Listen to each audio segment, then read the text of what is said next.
नमस्कार, मैं हूं नेहा और आप देख रहे हैं जन टीवी। तुम मुझे खून दो, मैं तुम्हें आजादी दूंगा। आपने भी ये नारा बहुत बार सुना होगा। इस नारे ने देश की आजादी की लड़ाई में एक नया जोश भर दिया था। आजादी की बात और नेताजी सुभाष चंद्र बोस का जिक्र ना हो, ऐसा तो कभी हो ही नहीं सकता। नेताजी केवल एक इंसान का नाम नहीं, बल्कि ये नाम है उस वीर का जिनकी रगों में केवल देशभक्ति का खून बहता था। जहां एक तरफ गांधी जी अहिंसा के साथ आजादी की लड़ाई लड़ रहे थे, वहीं सुभाष चंद्र बोस अहिंसावादी विचारधाराओं से सहमत नहीं थे। उनकी सोच नौजवान वाली थी, जो अंग्रेजों से लोहा लेने में विश्वास रखते थे। सुभाष चंद्र बोस ने आजादी की लड़ाई में न तो ब्रिटिश गवर्नमेंट के सामने घुटने टेके और न ही कभी हार मानी।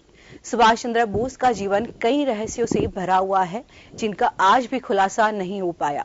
तो चलिए आपको बताते हैं सुभाष चंद्र बोस के जीवन के कुछ उन पहलुओं के बारे में। नेताजी सुभाष चंद्र बोस का जन्म 23 जनवरी 1897 को ओडिशा के कटक शहर में हुआ था। उनके पिता का नाम जानकीनाथ बोस और मां का नाम प्रभावती था। जानकीनाथ बोस कटक शहर के मशहूर वकील थे। बोस ने कलकत्ता के स्कॉटिश चर्च कॉलेज से स्नातक की डिग्री हासिल की थी। साल 1919 में वह भारतीय प्रशासनिक सेवा की तैयारी के लिए इंग्लैंड चले गए। बोस ने भारतीय प्रशासनिक सेवा के लिए 1920 में आवेदन किया और इस परीक्षा में चौथा स्थान हासिल किया था, लेकिन वह अंग्रेजों के अधीन काम नहीं करना चाहते थे।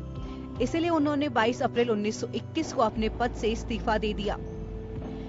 सुभाष चंद्र बोस की गांधी जी से पहली मुलाकात 20 जुलाई 1921 को हुई थी। गांधी जी की सलाह पर ही सुभाष चंद्र बोस भारतीय स्वतंत्रता संग्राम के लिए काम करने लगे थे। भारत की आजादी के साथ साथ वह सामाजिक कार्यों में भी हिस्सा लेते थे।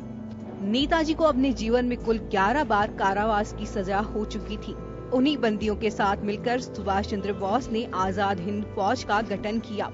उन्होंने युवाओं को नारा दिया, तुम मुझे खून दो, मैं तुम्हें आजादी दूंगा। उन्होंने अपनी पुस्तक को टाइप करने के लिए एक टाइपिस्ट को रखा था, जिसका नाम एमिली शिकेल था। 1942 में उन्होंने एमिली से शादी कर ली थी।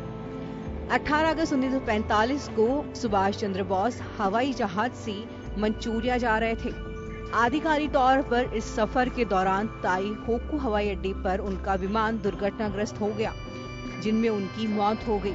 लेकिन कुछ लोगों का मानना है कि उनकी मौत नहीं हुई थी, वह विमान दुर्घटना फर्जी थी।